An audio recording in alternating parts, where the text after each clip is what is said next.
Baik, sebelumnya Namo Samyang Adi Budaya, Namo Budaya.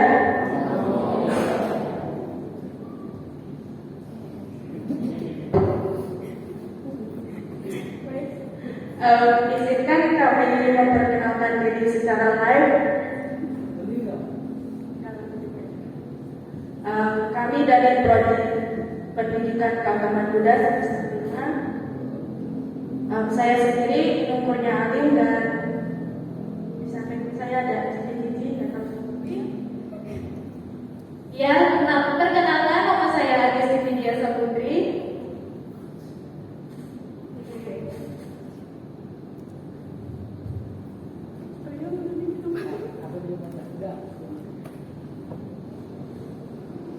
Baik, sharing dhamma pada malam ini kami mengambil tema yaitu aku dan universe. Ada yang tahu universe itu apa?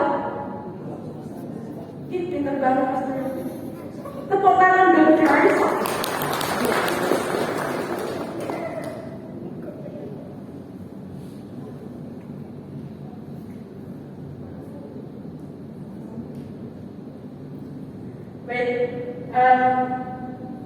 Semesta sendiri itu menurut KBBI itu artinya seluruh, segenap, semuanya yang ada di alam ini tidak dapat lepas dari takdirnya masing-masing. Jadi sederhananya semesta itu bisa kita artikan sebagai segala sesuatu yang ada di alam ini dan itu saling berhubungan satu dengan yang lainnya, termasuk diri kita dan energi-energi yang muncul dalam diri setiap individu.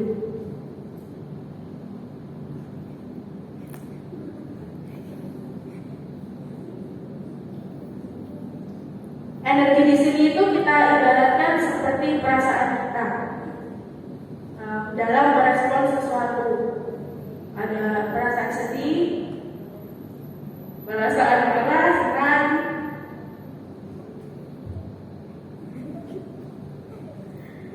Nah,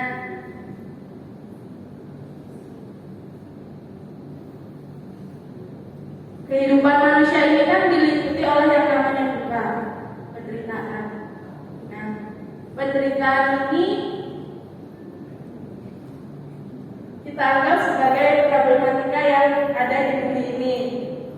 Dari sebuah perasaan timbul sebuah rasa yang nantinya bisa kita luapkan melalui tindakan manusia.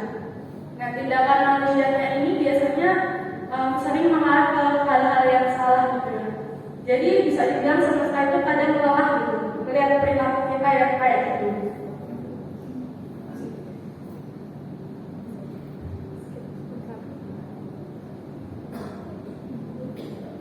Kita yang berbuat dan kita yang menerima, ada sebab, ada akibat.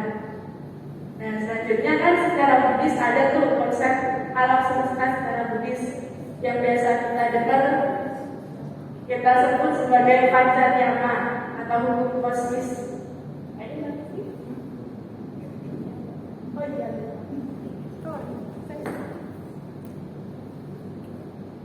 Iya, tadi kan semesta menurut secara umum gitu kan. Nah, di sini saya akan sedikit menjelaskan mengenai semesta secara pandangan agama Buddha. Jadi dalam Buddha sendiri semesta itu disebut dengan pancanyama. Nah, jika teman-teman dahulunya mendapatkan mata pelajaran pendidikan agama Buddha, materi pancanyama ini terdapat di kelas 5 SD semester 1 kalau nggak salah ya, dan kelas SMA kelas 11 ya, SMA kelas 11. Nanti teman-teman bisa cek sendiri gitu ya untuk mendalami mengenai pancanyama ini. Nah, pancanyama, teman-teman ada yang tahu nggak nih arti dari pancanyama? Belum?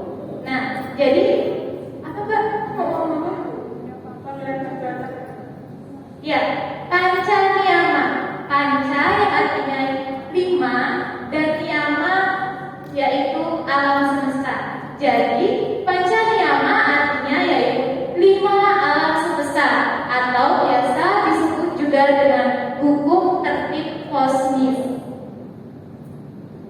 Nah, itu mungkin arti dari Pancadiyama. Terus kemudian apa sih pengertian dari Pancadiyama?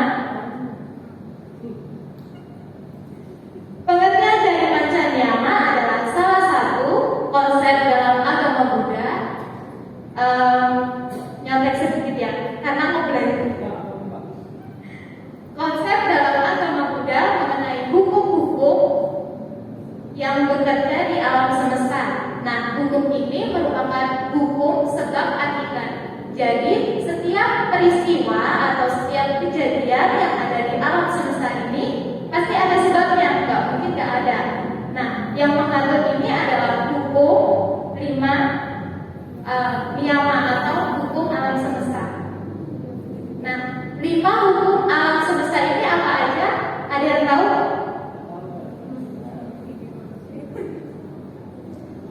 Ada yang masih ingat nggak? 5 hukum alam semesta. Ayo, ayo, ayo, bisa.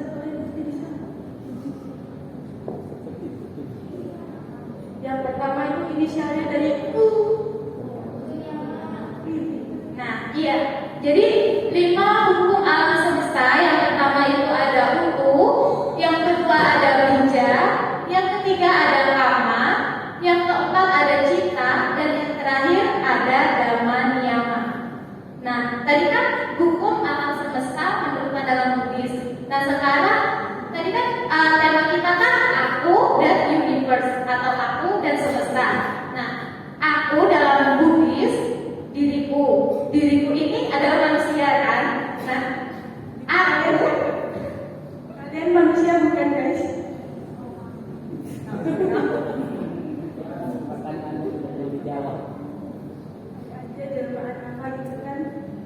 Aku terlahir menjadi manusia akibat dari perbuatan karma baik di masa lampau yang didukung oleh karma baik atau perbuatan baik di masa sekarang. Nah, aku ini kalau mengacu pada hukum Pancadiyama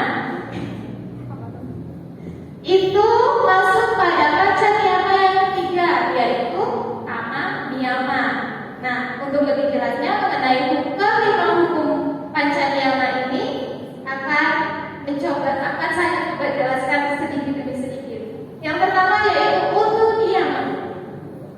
Utu niyama adalah hukum alam yang mengatur mengenai perubahan musim atau cuaca, bisa juga suhu, kemudian panas, dingin, gaya gravitasi dan lain sebagainya. Kemudian dalam ilmu pengetahuan modern, utu niyama ini dipelajari dalam ilmu kimia dan fisika. Siapa nih yang anak IPA? Ayo. Ketawa dong guys. Nah, kami berikan contoh nih. Semisal kita kan hidup di dunia ini perlu yang namanya air. Nah, air itu dari mana sih asalnya? Dari bumi.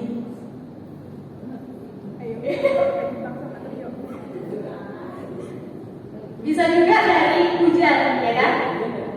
Hujan dari apa?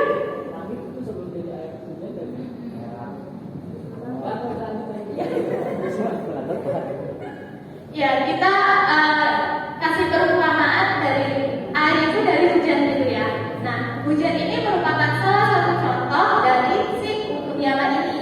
Nah, contoh lain juga bisa kita lihat dari banjir, kemudian ada gempa bumi, tsunami dan lain sebagainya. Nah, peristiwa-peristiwa ini yang mengatur adalah si utu niyama ini. Begitu. Kemudian yang kedua ada apa lagi? Bija niyama. Ya, yang kedua ada bija niyama. Jadi bija niyama ini adalah hukum alam yang mengatur mengenai pertumbuhan atau perkembangbiakan suatu makhluk, tumbuhan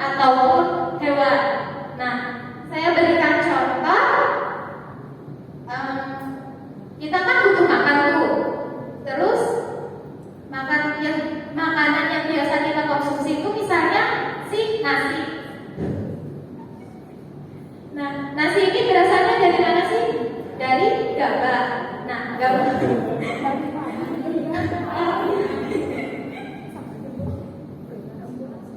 Ya, dari padi ataupun dari gabah.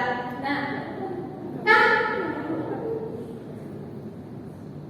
padi ini nggak serta-merta secara spontan muncul gitu kan. Pasti mengalami pertumbuhan dulu yang tadinya biji atau si gabah ini, kemudian tumbuh berkembang hingga menjadi beras yang akhirnya nanti menjadi nasi. Nah, proses ini yang dinamakan dengan bijaniyama, pertumbuhannya itu. Paham nggak?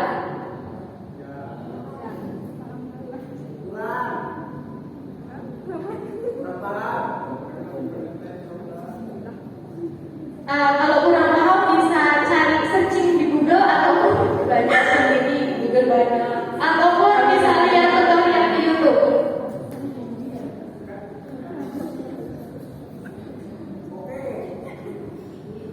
Kita lanjut ya untuk niyama yang ketiga, yaitu kama niyama. Nah, kama niyama ini adalah perbuatan baik ataupun buruk yang timbul melalui pikiran, ucapan, dan perbuatan. Nah, pasti teman-teman sudah nggak asing lagi nih mengenai sesuai benih yang kita tuai, begitu pula buah yang akan kita petik. Begitu nggak Bu? Iya. Perbuatan baik akan menghasilkan akibat yang baik, dan perbuatan buruk akan menghasilkan akibat yang buruk pula. Nah, saya kasih contoh untuk makan. Untuk makan dengan nyaman, kita pasti memerlukan tangan kan? Gak mungkin pakai kaki dong. Nah, tangan ini sebagai perantara untuk mengambil nasi dari piring menuju ke mulut. Kemudian tangan dan jari-jari ini adalah hasil perbuatan kita di masa lampau. Jadi kita bisa mendapatkan tangan ini akibat hasil perbuatan kita di masa lampau. Begitu. Paham nggak? Ya. Terima kasih Maria.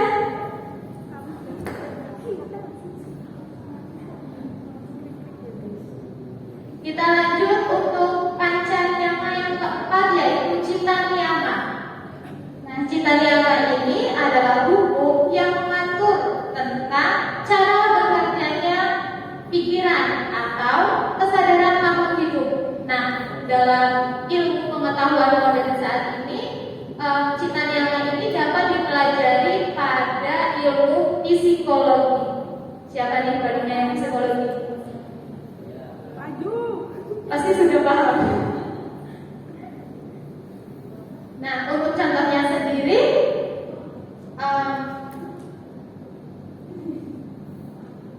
untuk makan, kita kan perlu berkonsentrasi. Nah, pikiran kita harus terfokus pada makanan tersebut, supaya tidak ada kemungkinan-kemungkinan yang akan terjadi seperti tersedak ataupun yang lainnya. Nah, ini merupakan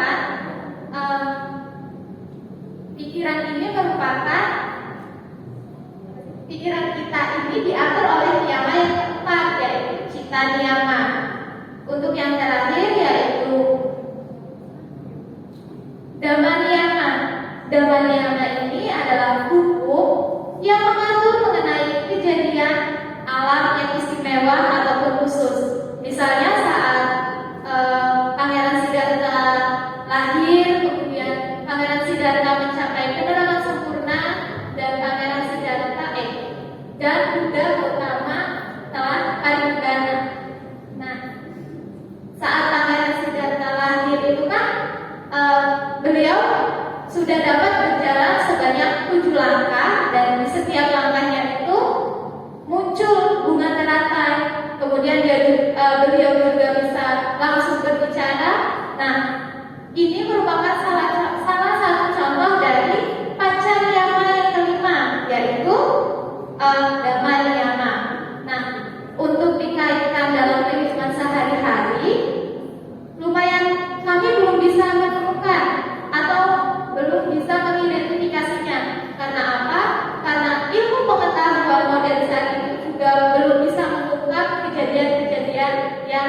istimewa ini atau kejadian-kejadian Pancaniama yang kelima ini. Nah, mungkin itu mengenai Pancaniama. Selanjutnya akan saya kembalikan ke Mbak Inu untuk melanjutkan sesi damai selanjutnya.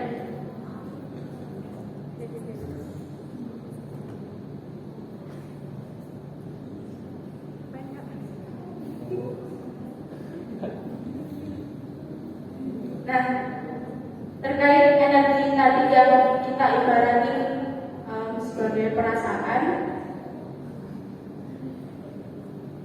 pernah nggak sih kalian kayak ngerasa nggak baik-baik aja tapi tuh mau ngungkapin itu kayak tertahan gitu?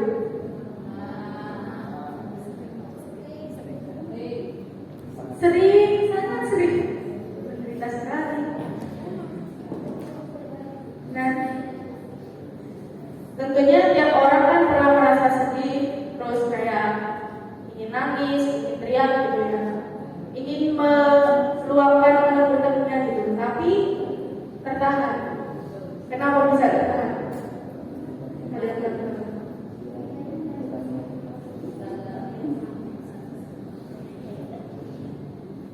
Ya, kenapa bisa tertahan itu semua kayak karena sebuah rasa takut. Takut dikomentari, takut dihakimi, takut disalahin, takut dianggap kayak apa sih kayak gitu aja kok nangis, lebay banget gitu ya. Ya itulah manusia ya, senang berkomentar tapi tidak ingin dikomentari balik. Sebenarnya tidak semua manusia itu bisa mengerti perasaan kita. Dan untuk mengerti perasaan kita itu juga bukan tugas mereka. Yang paling mengerti perasaan kita adalah diri kita sendiri, bukan orang tua, bukan pacar, bukan terdekat, bestie kita, bukan.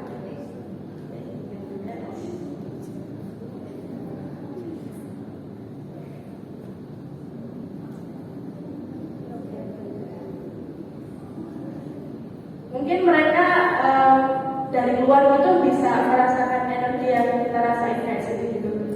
Tapi balik lagi yang mengerti diri kita itu ya diri kita sendiri. Dan merasa untuk tidak baik-baik saja itu bukan suatu kesalahan gitu. Kita itu manusia dengan segala perasaan. Perasaan tiap orang berbeda-beda.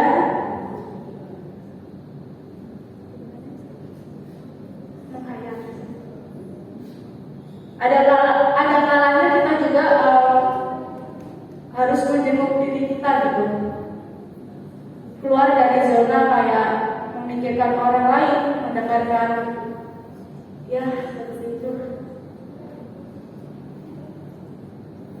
Dan itu semua juga bukan suatu keegoisan gitu ya, tetapi itu sebuah bentuk kayak kepedulian buat diri kita karena udah bisa mampu bertahan sampai saat ini. Kita rawat diri kita cintai diri kita pulihkan diri kita, apresiasi penuh buat diri kita. Kok pada diri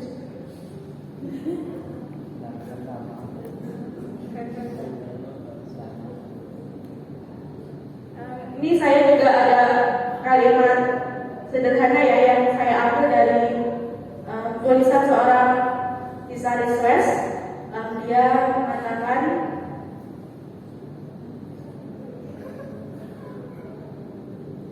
terlihat lemah bukan berarti kamu benar-benar tidak berdaya, namun kamu justru kuat karena mampu mengekspresikan apa yang sesungguhnya kamu rasakan, apa yang sesungguhnya kamu inginkan. Tidak ada manusia yang luput dari luka, tapi tidak ada juga yang sebenarnya luput dari memang tidak bisa memilih terlahir di mana dan siapa kamu, tapi kamu bisa memilih untuk melihat cerita dari sudut pandang yang mana. Dan semua itu adalah pilihan kamu.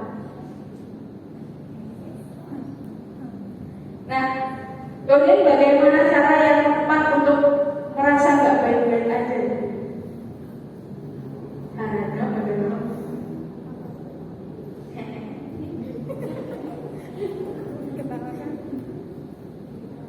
Caranya ya mengizinkan rasa itu hadir, lalu pelan-pelan kita kembali menyadarinya, merenungkan apa yang terjadi dan harus seperti apa langkah selanjutnya. Karena makin hari kita makin bijak, tentunya dengan durasi waktu yang berbeda pada setiap individu. Berterima kasihlah pada semesta untuk setiap kisah yang dihadirkannya, segala sedih dan bahagianya, karena pada dasarnya universe ada di mana-mana, termasuk dalam dirimu. Ini Mbak Esti lanjutkan.